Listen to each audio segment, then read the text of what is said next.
we don't have to ask people to do the announcements anymore. Because I kept asking them, please make announcements, please make announcements, and then they just don't make announcements. I don't know how to convince them, to make announcements. They tell me, you make announcements. What do you think? I should make an announcement? Yeah. Just get it over with. Hey, by the way, I'm here.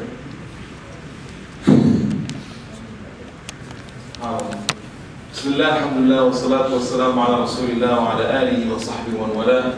Alhamdulillah, alladhi hadana lihada wa ma kunna linahtadiya lawla an hadana Allah. Wa ashhadu an la ilaha illa Allah wahdahu la sharika lah. Wa ashhadu anna sayyidina wa nabiyyana Muhammadan abduhu wa rasuluh. اللهم صل وسلم وبارك على هذا النبي الكريم صاحب القلب الرحيم وعلى آله وأصحابه الطيبين الطاهرين. Brothers and sisters, Assalamu alaikum wa rahmatullahi ta'ala wa barakatuh. Jazakumullah khair for attending and coming to the series of the companions of the Prophet sallallahu alaihi wasallam. And tonight we're talking about Uthman radiallahu anhu in his final chapter. And to tell you the truth, a lot of scholars they tried not to talk about these things because, first of all, it's very painful. Number two is like you just bring them back something really very painful to the minds of people, and it's not easy to talk about that. Number three is you don't want to create a very I don't want to call it a bad atmosphere, but an atmosphere of suspicion. You say, between the Sahaba and Kiram, like what the Sahaba did to each other, or the Sahaba did, or this and that.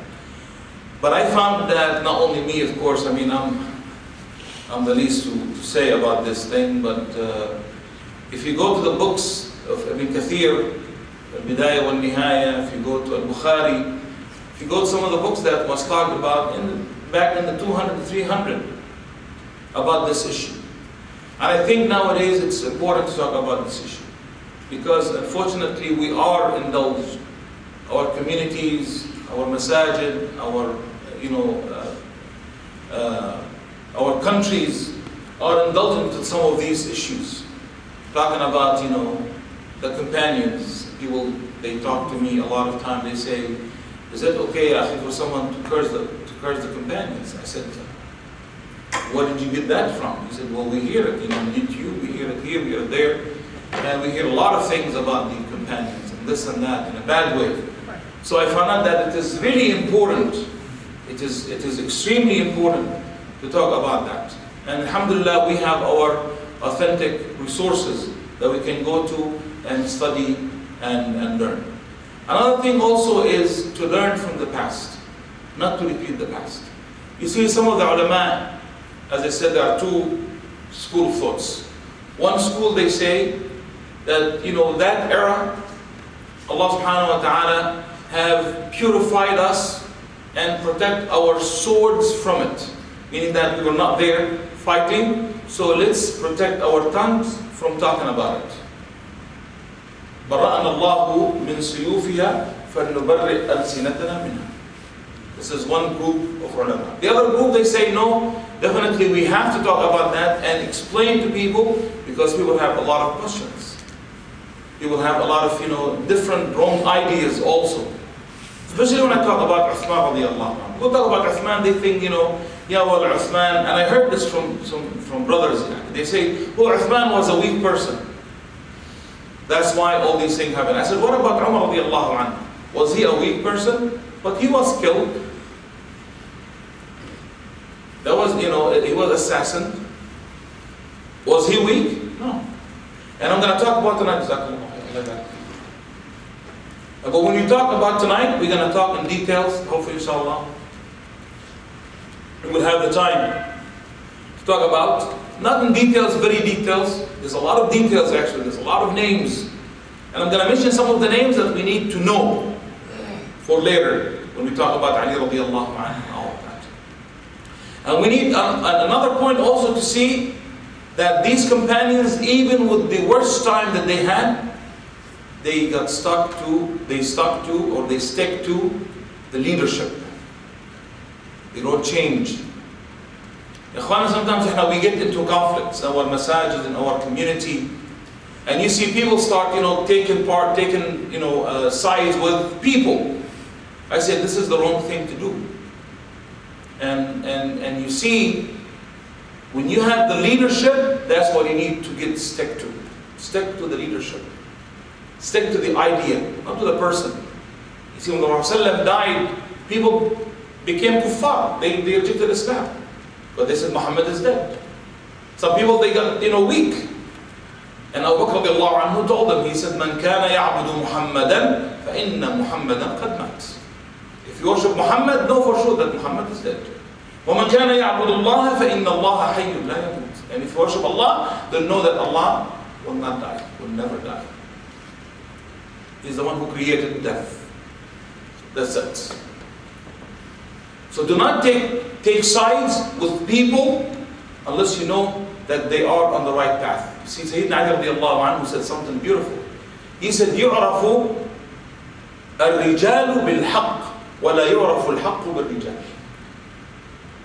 It's a riddle. You have to understand it. Even in Arabic, people say, well, what did you say? Even in Arabic, people are not understanding that. He said, يُعْرَفُ الرِّجَالُ بِالْحَقِّ. You know men by the truth. But you don't know the truth from people. You see the difference? Because truth is truth. People might change. Today I'm a good person, tomorrow I might be a bad person. Allahu a'lam. Nobody knows. But what do you stick to? You stick to the truth. Kitabullah wa sunnat Rasulih sallallahu alayhi wa sallam. And nobody else beside that. Al-Shafi'i radiallahu anhu, he used to say, he said, take whatever you want from me and reject the things that you don't like. فَاضْرِبُوا بِهِ عَرْضَ الْحَائِطِ. He said, if you don't like what I'm saying, throw it against the wall. I don't care. Malik radiallahu anhu used to say, كُلٌّ يُؤْخَذُ مِنْ كَلَامِهِ وَيُرَدْ إِلَّا صَاحِبُ هَذَا الْقَبْرِ وَكَانَ يُشِيرُ إِلَى قَبْرِ الرَّسُولِ صَلَّى اللَّهُ عَلَيْهِ وَسَلَّمَ. He said, everybody you can take from him or leave from him, except the man who resides in that grave. And he pointed at the grave of the Prophet sallallahu alaihi wasallam. And why I'm saying all of that? Because I'm going to talk about things some of you will feel very uncomfortable. But this is the truth. And we have to face it, and we have to learn it, and we have to teach it to people. Number one, we have to know that for sure and definitely that Uthman radiallahu anhu was never a weak person. He was as strong as any of the companions, but he was also very peaceful person, like the Prophet sallallahu alaihi wasallam. Never ever think that Uthman radiallahu anhu was a coward. People say that, well, he wasn't strong. Instead of saying, imagine if I tell about your father, I say your father is a coward. What are you going to say? How do you feel about it? Huh? What about a companion of the Prophet sallallahu alaihi wasallam? He was never like that. So anyway, we're talking about the last 2 years of his life. He established the Muslim Ummah for 10 years. All kind of achievements he did. Right, left, north, south, east, west. But as I said before, when those who do not like Islam and those who have they envy people. Al-Hasad, Rasulullah يقول كاد الحسد أن يقتل صاحبه. Hasad, envy, would kill a person. So Al-Hasad wal-Baghdad, and the hatred, Rasulullah يقول لا تحلق الشعر لا أقول حالقة الشعر إنما تحلق الدين. It will shave the deen. So that what happened. When all this progress, people see, this man came out,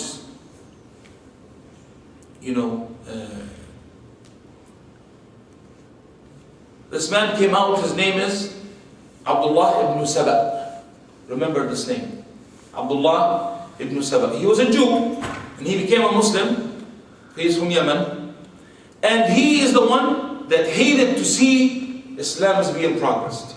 And if one look at our communities, I've been around, you guys been around, you will see only 1 or 2 people Those are the people of the fitna. In every community you will have one. He does not like or she does not like something about the community. Why this bottle is in this table? Why the table is here? Why you are sitting here? Why the lights is like that? Why the fan is so fast? Why the carpet is green? Why the member is sticking out? Why?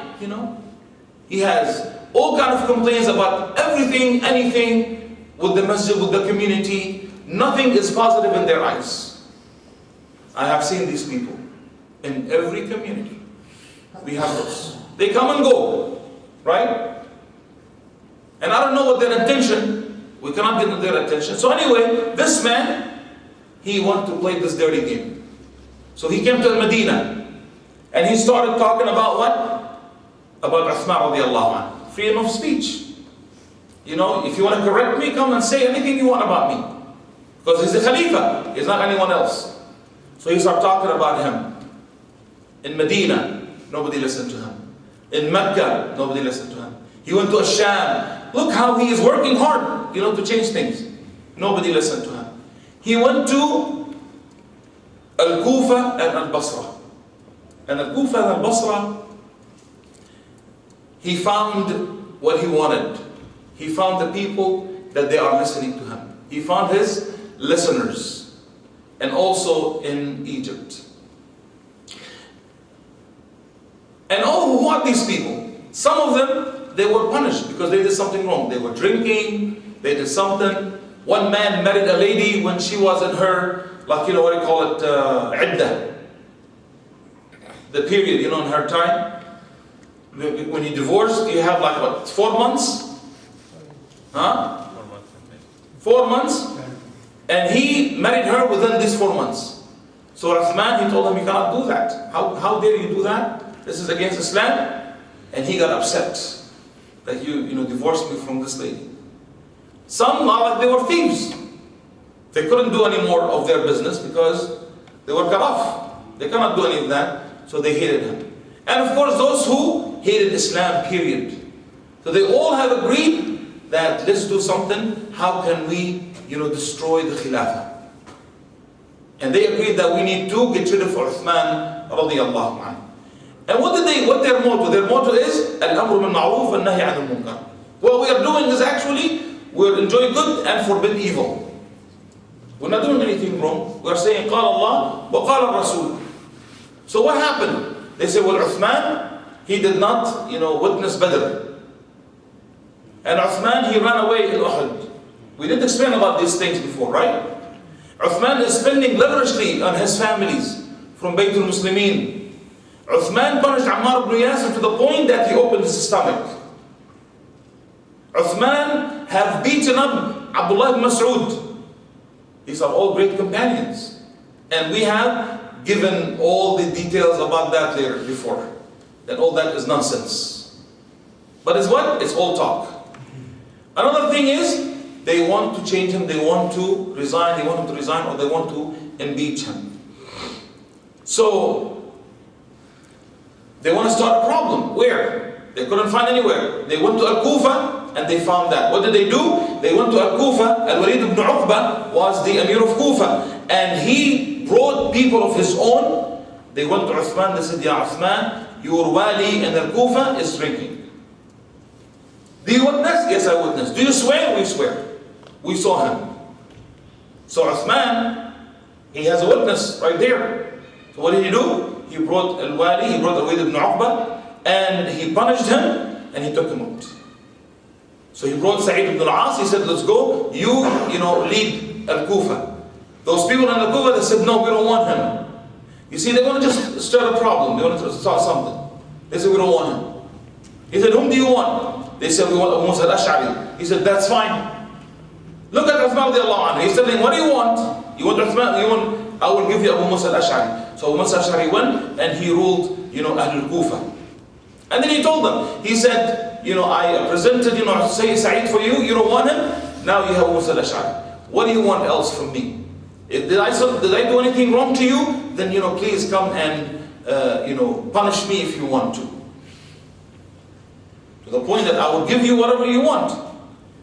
But they insisted that what we need to do, they were talking among themselves, they want to talk about what? They want to impeach Uthman. Now there is nothing about killing him or anything else. All they wanted, they want Uthman to go. They want to rock the boat. They just want to create a problem. And as I said, I don't like this, I don't like that. That's it. And Abdullah ibn Saba said, he said that the one that deserved the Khilafah is Ali radiallahu anhu. No one else. And Uthman took it by force from him. Or Uthman tricked him. And we know that Uthman and Ali radiallahu anhu was the second one who shook the hand of Uthman when he became the Khalifa. And you will see what Ali radiallahu anhu is going to do from love of Uthman radiallahu anhu.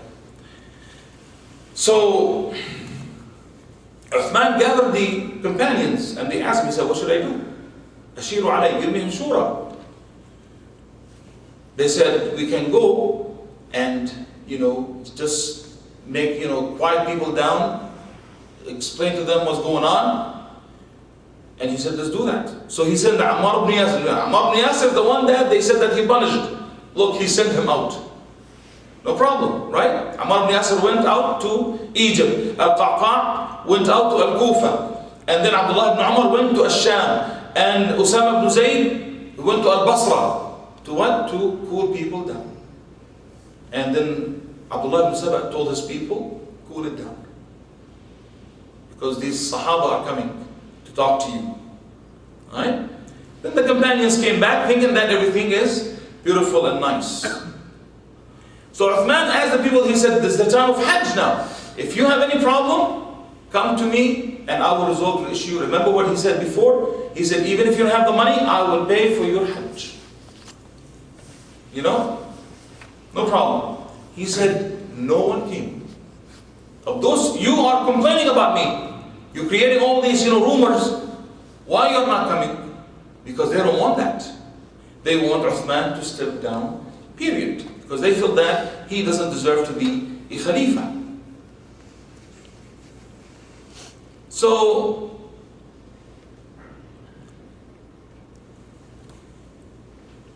he asked them, he said, how can I resolve this issue? Those are the issues unresolved. They said, yeah, Uthman, we will do what everybody will do. We'll just go to these people of fitna and we kill them. We know them. We know some of them. So Uthman told them, he said, if I do that, then where is the ahd and the covenant I gave the Prophet ﷺ? I will not do that. So these people, how are they going to come to Al-Madinah?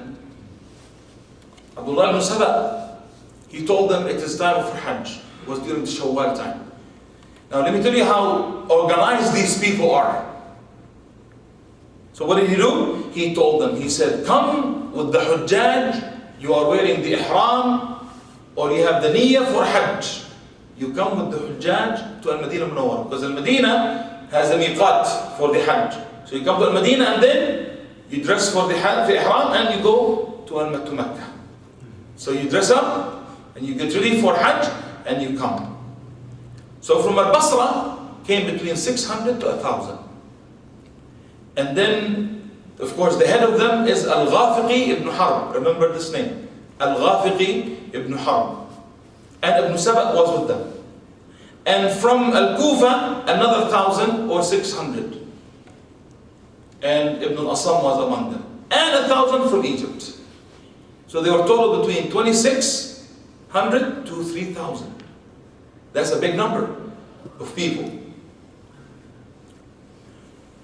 Some of them decided that all of them decided we want to get rid of Uthman. We want him to resign. But what some of them said, we want Ali to become the Khalifa. Some of them said Talha. Some of them said we want Az-Zubair ibn Awwam. But the bottom line is, we don't want Uthman. That's, you know how it is? You say people, why they're talking about only about Uthman? Because, they decided they don't want him. So whatever it is. So anyway, they came with the Hujjaj. And they arrived into Medina. Now people are leaving to Hajj. So what happened to Medina? Nobody left there. Right? Everybody is going for Hajj, except few of the companions.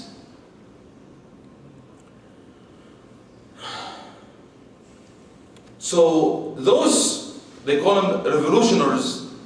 Thawar, they call themselves.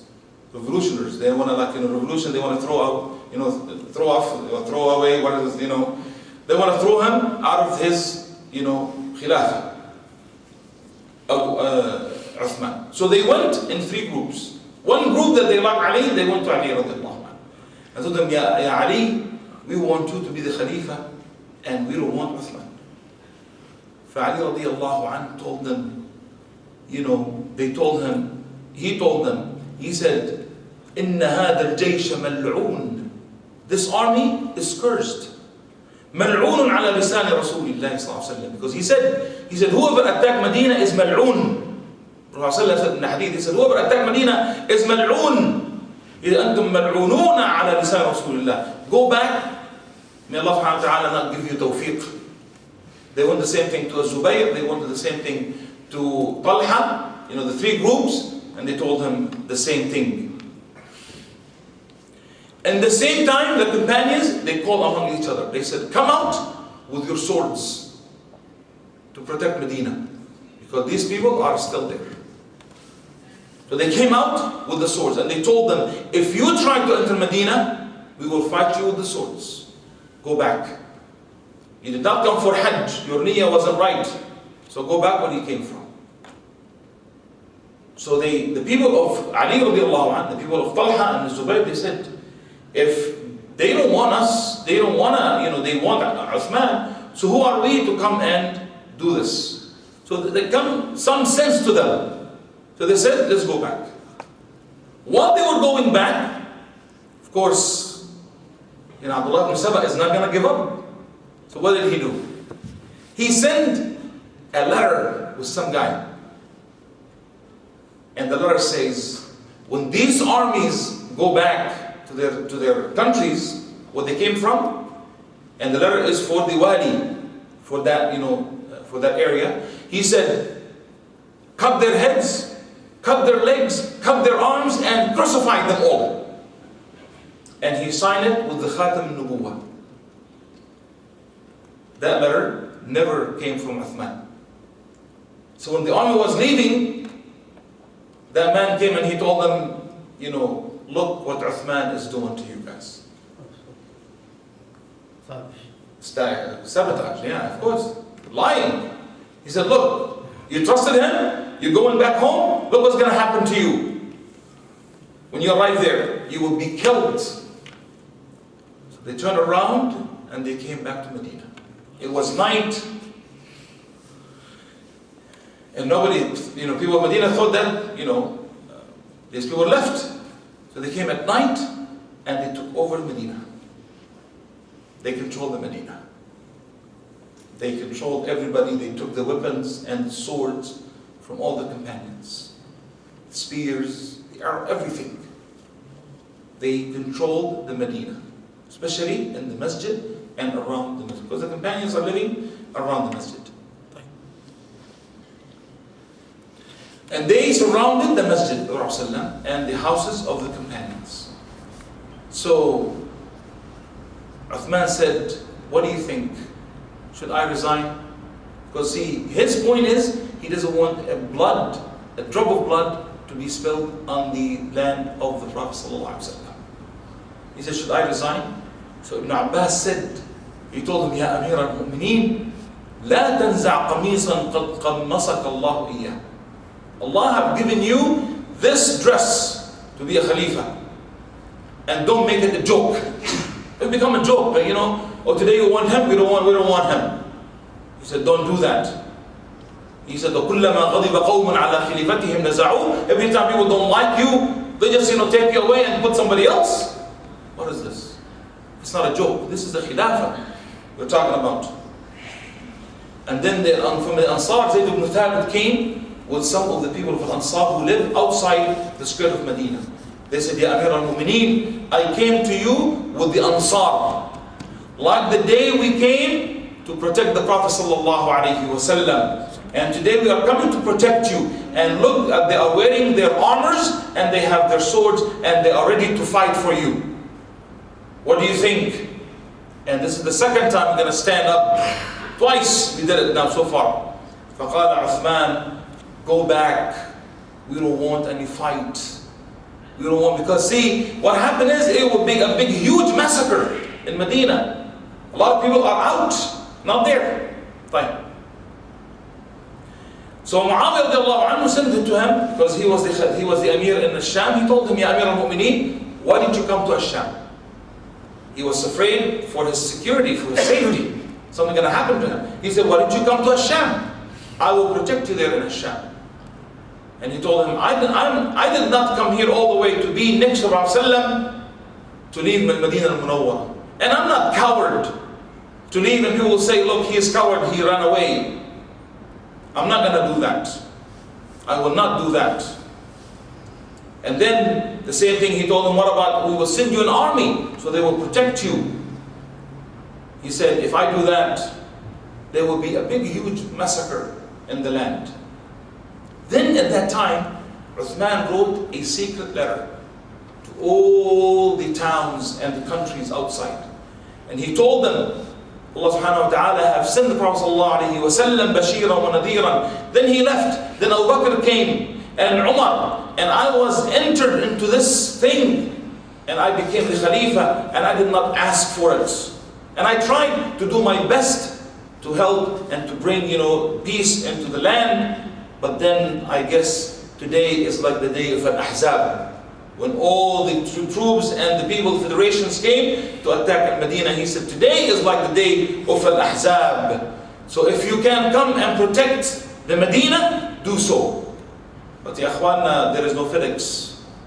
There is no telegram to send the letter and next day, 2 days delivery, and then you will have the army in 3 days. It takes time for the messengers to deliver the message and for the army to come and arrive into Medina. But the letter arrived, and of course, the people from everywhere, from Egypt the army came out, from Asham the army came out, from Kharkufa the army came out, from Khurasan and from Persia the army started coming out. They all start coming back to Medina to protect Medina from all this, thing.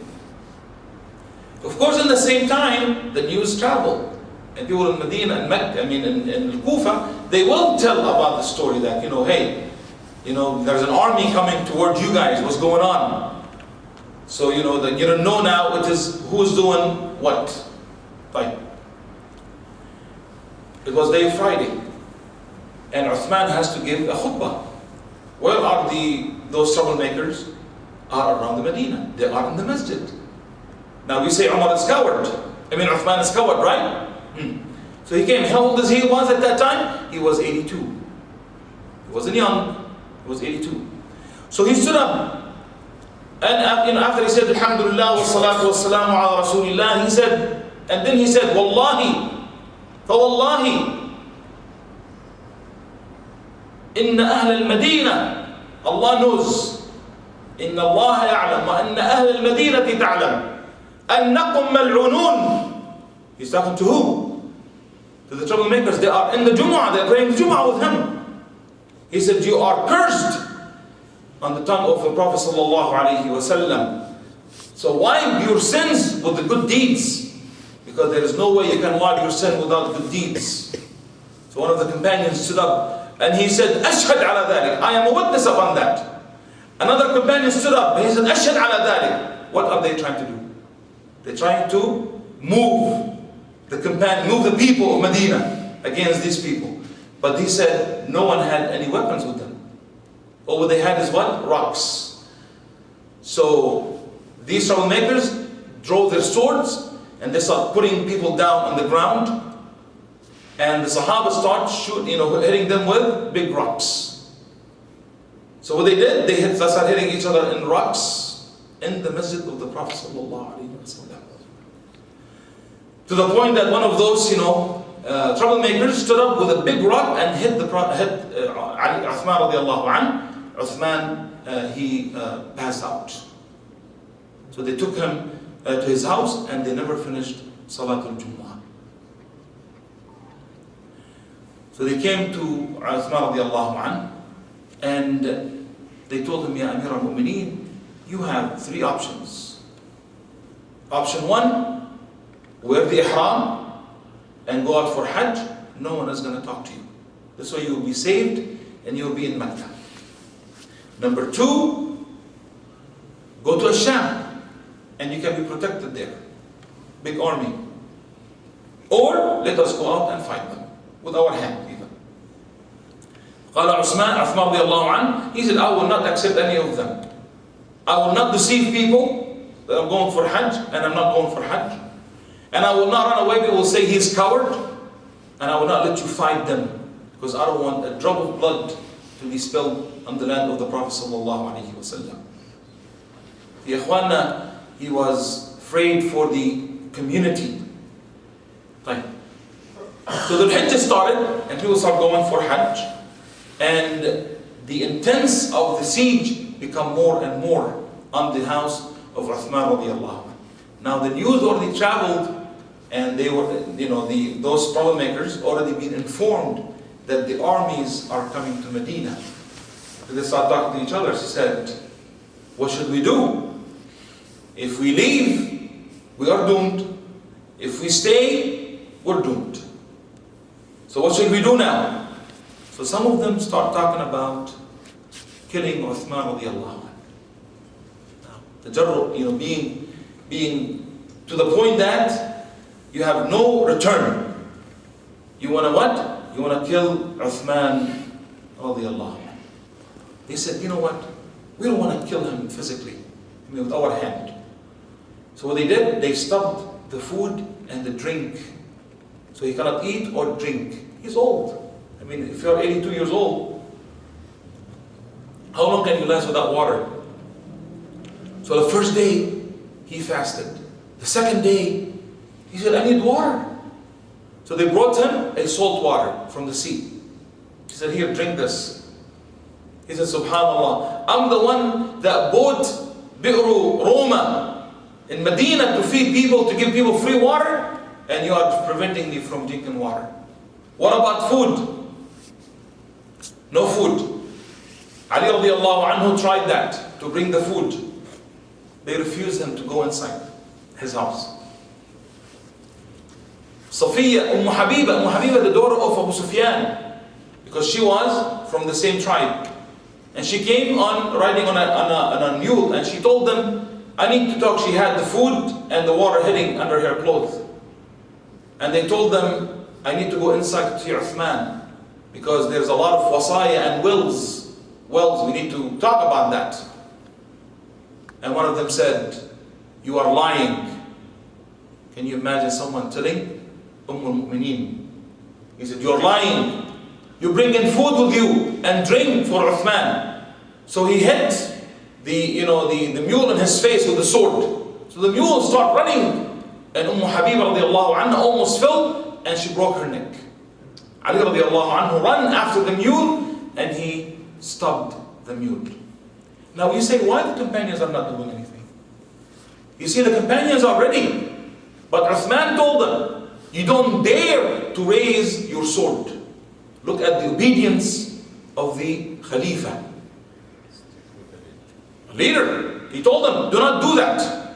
Do not do that. I don't want you to raise a sword against these people till we know that we have enough that we can force them to stop doing what they are doing before they kill everybody else.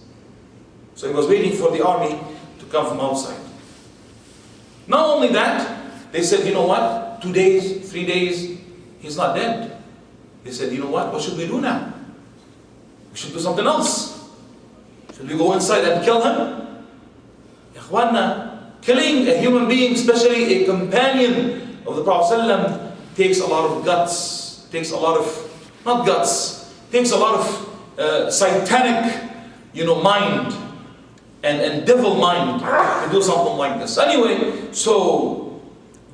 and he used to go every night, every day to the masjid. When he goes out, they go walk with him to make sure that he's not going to go anywhere. No one will give him water, no one will give him anything.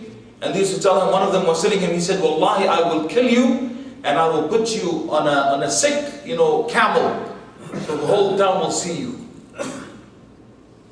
One of them, that he was giving the khutbah one time, and he had the stick of the Prophet ﷺ, Sayyidina Uthman was holding to it, and he broke it. So part of it, went into his leg. They had to cut his leg to that guy who did that to Uthman radiallahu anhu.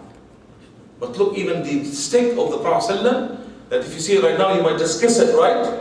They broke it. Khalas, there is no more, fear of Allah subhanahu wa ta'ala. Then he stood there, the last time he stood and he said, of course I'm trying to, and there's a lot of things I'm trying to, because of the time, and there's so much details. I'm just giving the headlines, and I hope you can go back and read. There's a lot of books, alhamdulillah, that I don't know if it's translated or not, but at least there are a lot of things, been talked about Uthman radiallahu anhu and about the fitna also at that time. So he started calling people. He said, didn't I buy, Roma? Why are you stopping me from drinking? Didn't I expand the masjid? Because sometimes they told him, you're not going to the masjid. Go back to your home. So they stopped him from going to the masjid. Why? Because if you go to the masjid, he tried to move the people. So he said, now you are preventing me from praying in the masjid that I expanded. They said, we can. We will.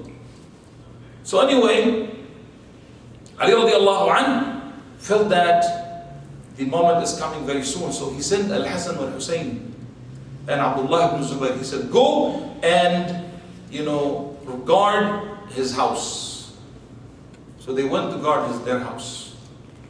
So at that point,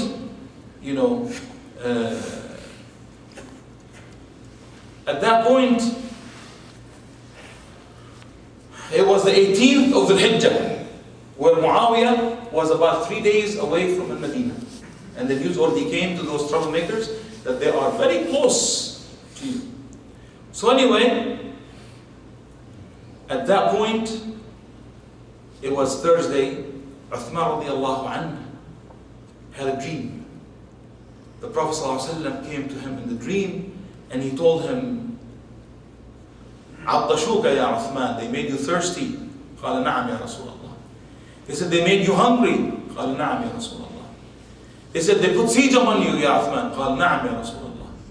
He said, would you like to fast tomorrow? It was the night of the Thursday. He said, would you like to fast tomorrow? And then you will have food with us the day after that. And then he woke up from the dream smiling. And he told his wife, Naila, and of course he had his servants around him. And then he told his servant, he said, remember one time I held to your hand, to your ear, so tight, I hurt you? He said, Na'am ya Rabbi. He said, please hold my ear tight.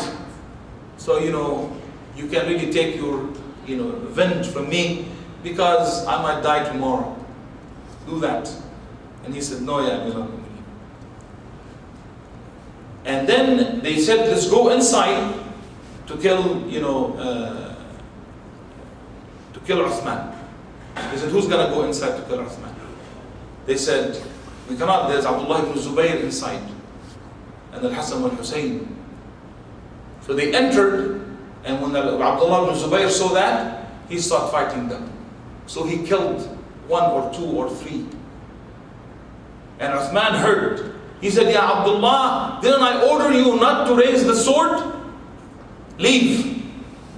Al-Hasan wal-Hussein, leave. They left. Abdullah ibn Zubayr refused.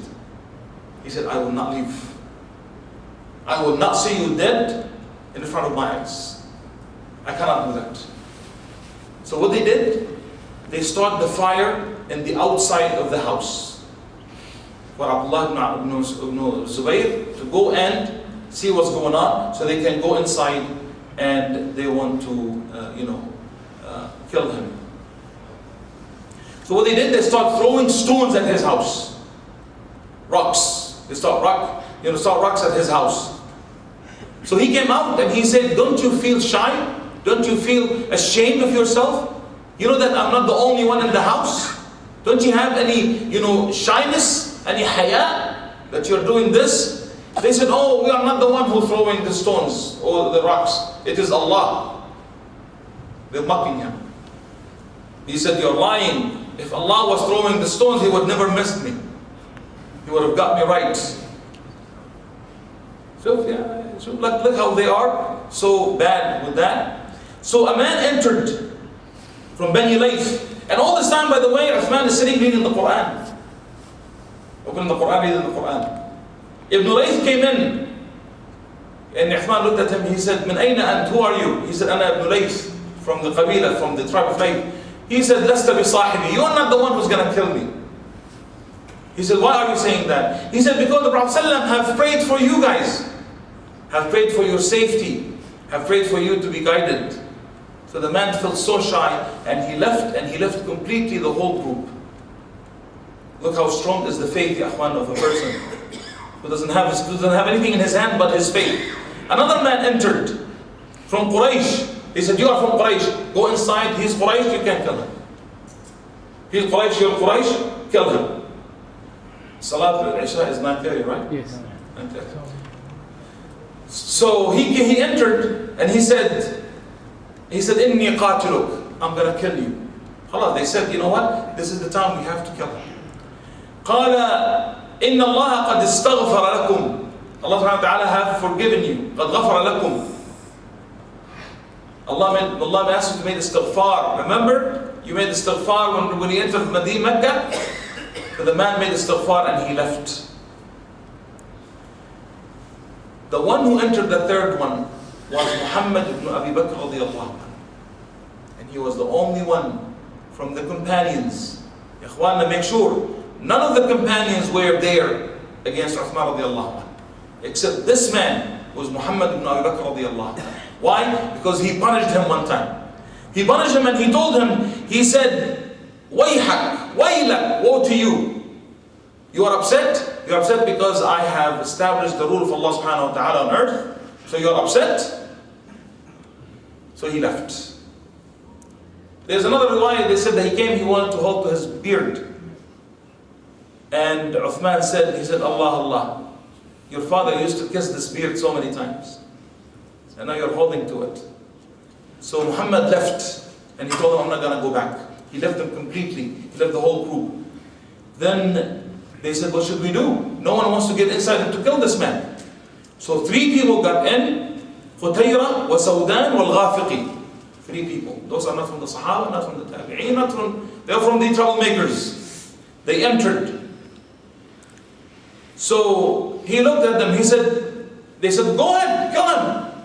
They said, "Do you see what he's doing? He's reading the Quran." So Al-Ghafiqi came. He had a big stick in his hand. And he hit Sayyidina Uthman so hard on his shoulder here. And he kicked the Quran with his feet.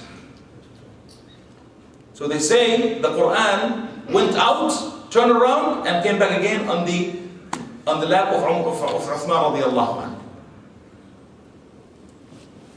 So he grabbed his sword to cut Uthman. So Naila put her hands, he cut her fingers, and he cut through his shoulder. Then Al-Ghamidi came. Al-Ghafiqi came. And he stabbed him 9 times. Uthman radiallahu anhu. He stabbed him 9 times. He said, "طعنته ثلاثا لله." He said, "I stabbed him 3 times for the sake of Allah." La'natullahi alayhi. And 6 for some personal reasons.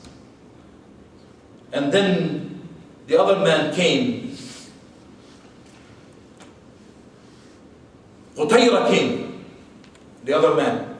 He put the sword on the chest of Uthman and he leaned on it. So it went through his chest. And then Saudan came and he started jumping on the chest of Uthman radiallahu anhu to make sure that he is dead. And they left and they told people, "No one come inside." Naila started screaming. She said, "Please come and take care of those dead people." So then, at that time, no one can do anything because they were guarding the whole place. And they were ready to kill people. You see, even after his death, they are still obeying him. They don't want any blood shed in Medina.